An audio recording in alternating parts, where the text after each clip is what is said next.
সুখী হও।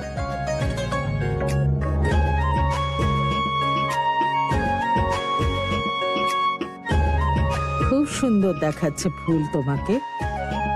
আচ্ছা, এবার সবকিছু মন দিয়ে শোনো।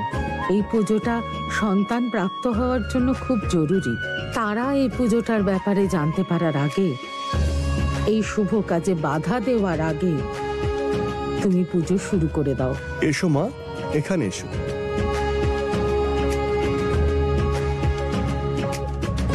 মা, লক্ষ্মীনারায়ণকে তিলক পরিয়ে দাও।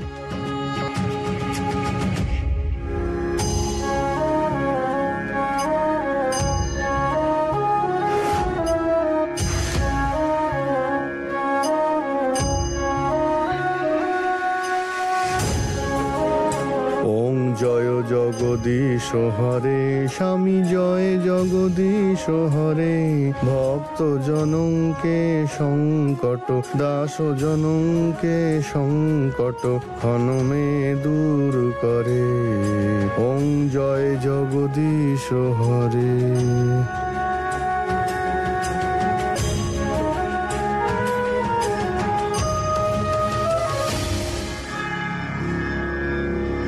নাও মা। কালকে একাদশী। একাদশীর দিন পুজোতে তোমার সমস্ত মনস্কামনা যাতে পূর্ণ হয় তার জন্য তোমাকে নির্জলা ব্রত পালন করতে হবে। ব্রত ভাঙার আগে নারায়ণা লক্ষ্মীকে ভক্তি ভরে আরতি করতে হবে, আর তারপর এই নারকেলকে ভেঙে নারায়ণের সামনে দেবে। যদি তোমার এই ব্রততে ওনারা প্রসন্ন হন তাহলে তোমার প্রসাদ গ্রহণ করবেন, তবেই তুমি মা হতে পারবে।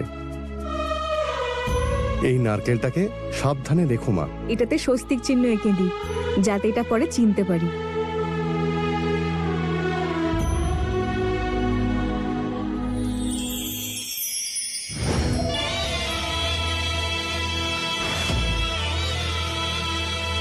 নাতি নাতি আর নাতি, মরার সময় হয়ে গেছে, এখনো পুতির মুখ দেখার স্বপ্ন মিটল না।